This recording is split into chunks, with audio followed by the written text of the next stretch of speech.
If you've never driven across South Dakota at night, let me explain something first.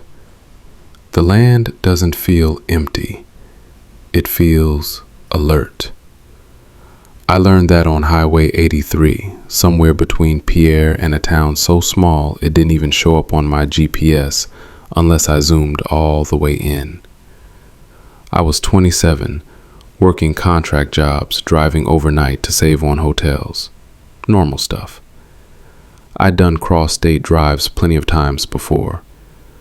This one felt different almost immediately. Not scary, just off. The road was straight, too straight.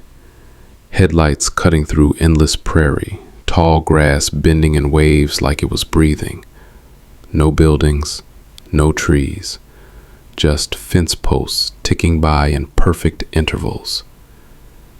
Then I noticed the mile marker. Mile 217.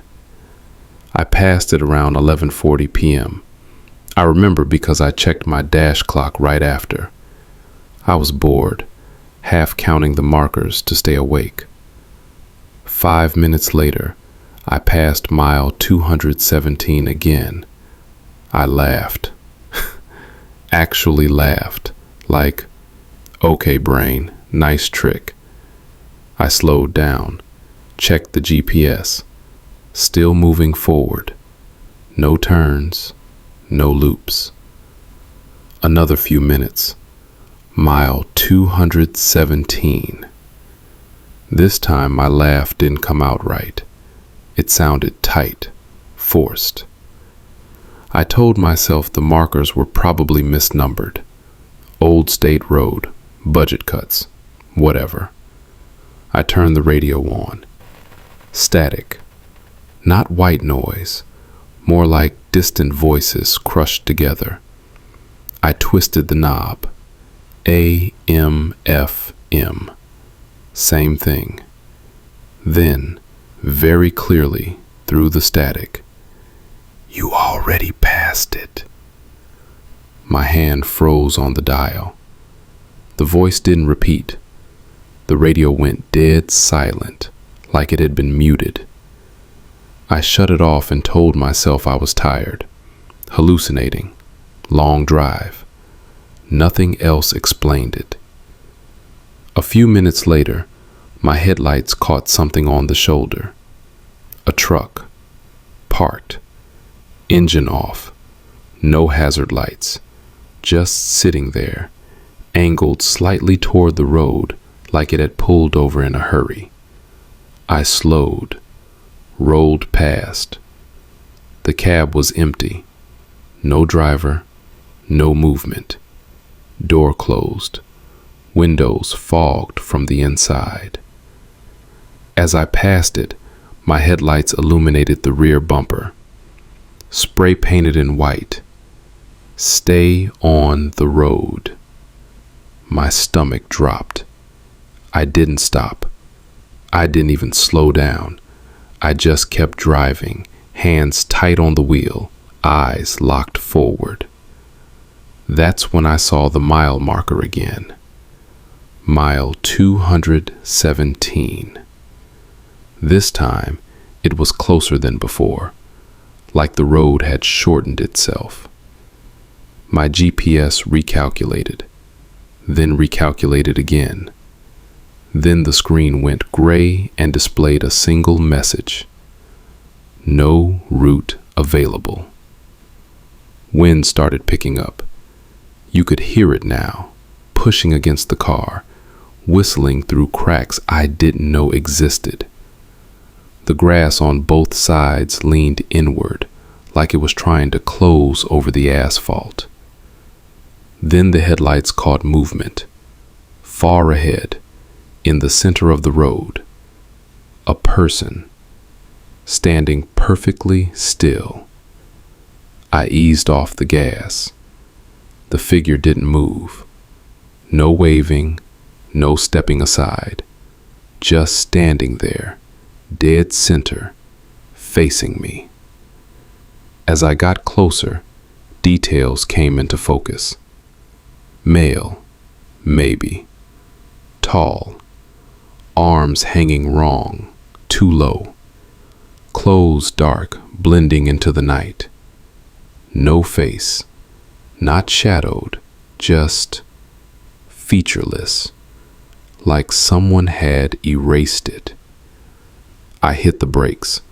The car skidded slightly, gravel popping under the tires. I stopped 10 yards away. The figure tilted its head, not curious, evaluating. Then, very slowly, it stepped to the side of the road. Not off the road, along it, parallel to me, keeping pace as I started driving again. I sped up. So did it. Not running, just matching me. I looked away for half a second to check my side mirror. When I looked back, it was gone. The road ahead was empty. I drove for what felt like an hour. No markers, no signs, no turns. Just the beam of my headlights and the sound of my own breathing. Then, finally, I saw lights. A cluster of buildings ahead. A town. Whew. Relief hit me so hard I almost cried. I crossed into town limits. A sign flashed past.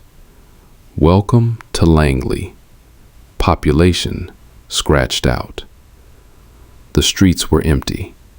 Every building dark except one. A gas station. Open sign glowing.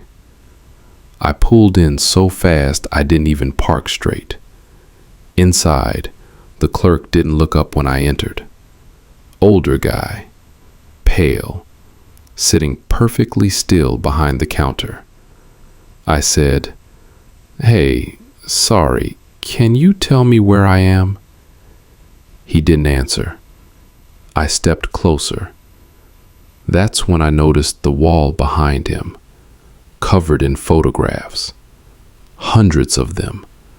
Cars on the highway, people standing near mile markers, trucks pulled over on the shoulder. All taken at night. All taken from the road. I recognized one immediately. My car, taken from behind. The clerk finally looked up and said, very calmly, "You weren't supposed to stop." The lights went out. The darkness inside the gas station wasn't sudden. It settled, like something heavy pressing down. The clerk didn't move. I could still see the outline of him behind the counter, his eyes reflecting just enough light to prove he was watching me. I backed toward the door. Behind me, the bell rang, but I hadn't touched it. Footsteps sounded outside, slow, measured, more than one. What is this place? The clerk, like he'd answered this question too many times. "It's a correction," he said, "for people who don't keep moving." The front windows fogged instantly, breath blooming against the glass from the outside. Hands pressed against it, not slamming, not clawing, resting, waiting. The clerk leaned forward. "Highway 83 doesn't like witnesses," he said. "It prefers continuity." I asked, "Why me?" He tilted his head. "You noticed." The back door of the station creaked open. Cold air rushed in, carrying the smell of grass, dust, and oil. The mile marker stood in the doorway, 217. Not metal, bone white, carved. I ran, straight through the store, past the counter, past the clerk, who didn't try to stop me, out the front door and into my car. The engine struggled, coughed, wouldn't turn over. Hands slapped the windows, not hard, in sync. 1, 2, 3. Ah! And turned the key again. The engine roared to life. I floored it. The town vanished in my mirrors like it had never existed. The road narrowed. The sky pressed lower. The headlights barely reached anymore. Then, finally, I saw a different sign. Mile 218. I didn't stop driving until the sun came up. I reached a real town, real people, real roads. The cops listened, didn't believe me, filed a report anyway. They told me something I still think about. Highway 83 has the highest number of unexplained roadside abandonments in the state.